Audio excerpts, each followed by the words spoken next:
Жагымдуу белек, кайталангыс жыт, керемет даам бул албетте шоколадтар. Ал эми менин колумда турган шоколадтардын баардыгы тең Кыргызстанда өндүрүлүп чыгат. Бельгиялык ингредиенттерден даярдалат. Ал эми бул шоколадты Кыргызстанда өндүрүүнү ойлоп тауып, өзүнүн ишин баштаган жаш ишкер өзүнүн ийгилик сырлары менен алдыда биз менен бөлүшсүн.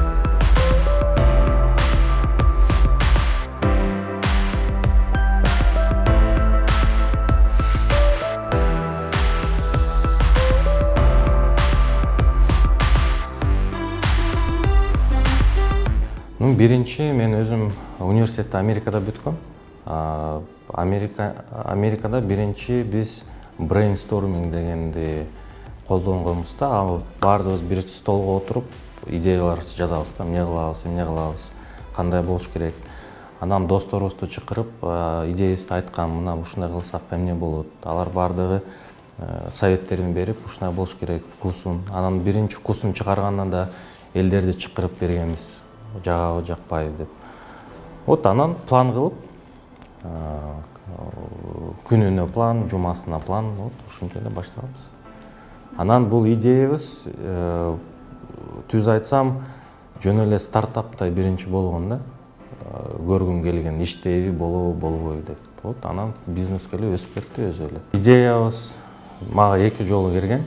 Биринчи жолу мен Америкада студент болгондо келген. Казак досторубуз өзүнүн шоколадын алып келгенде бизде жок болчу да. Ошондо биринчи жолу келген. Анан экинчи жолу Финляндияда келген. Биз делегация менен барганда казак досторубуз да шоколадын алып келип, биз отуруп, эмнеге биздин шоколадыбыз жок деп, ошондон идеябыз келген. Каарманыбыз кызматкерлери менен тапкан пайдасын тең бөлүшүп, аларды шериктештери катары көрөт. Адам ийгиликке жалгыз жете албайт, жок дегенде моралдык жактан колдогон адамдар болушу керек деп ойлойт. Биз даже чыга электе СМИлердин баарына биздин шоколад боюнча жазып башташкан да, өздөрү эле, эч кимге айтпагандай эле. Соцсеттен алып, даже казак өлкөдө баардыгы урушуп, кыргыздар менен ким дизайны жакшы, биздики жалардыкы деп. Ошол анан сатып баштагандан кийин проблема жок болчу. Биринчи күндөн баштап эле заказдар көп болуп, азыр заказдарыбыз аябай көп. Даже 2-3 сменада иштейбиз. Сырьё менен кымбат болсо да заказдарыбыз аябай көп.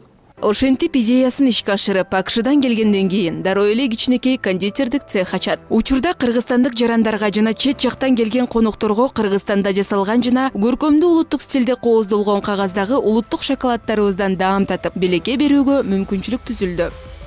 Так, азыр 5 түрүбүз бар. Эң биринчиси мо кызылы чыккан, жөн эле шоколад 55%.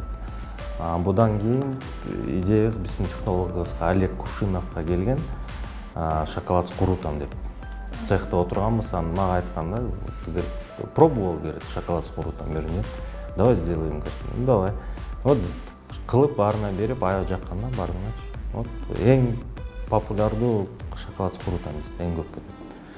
Анан ошодон кийин көчкөндөрдүн ою болду. Ошого дагы 3 түрүн чыгардык. Мейс менен өрүп жер жанган. Аталган шоколад бельгиялык ингредиенттерден жасалат. Бельгия бул шоколад өндүрүү боюнча дүйнөдөгү эң ири өлкө болуп саналат. Өлкөдө бир жылда 170 000 тоннадан ашуун шоколад чыгарылат. Калкынын саны аз болгондуктан өндүрүлгөн шоколаддын жана ингредиенттердин көпчүлүгү экспортко жиберилип турат. Бельгиялык шоколаддардын курамында өсүмдүк майлары колдонулбайт.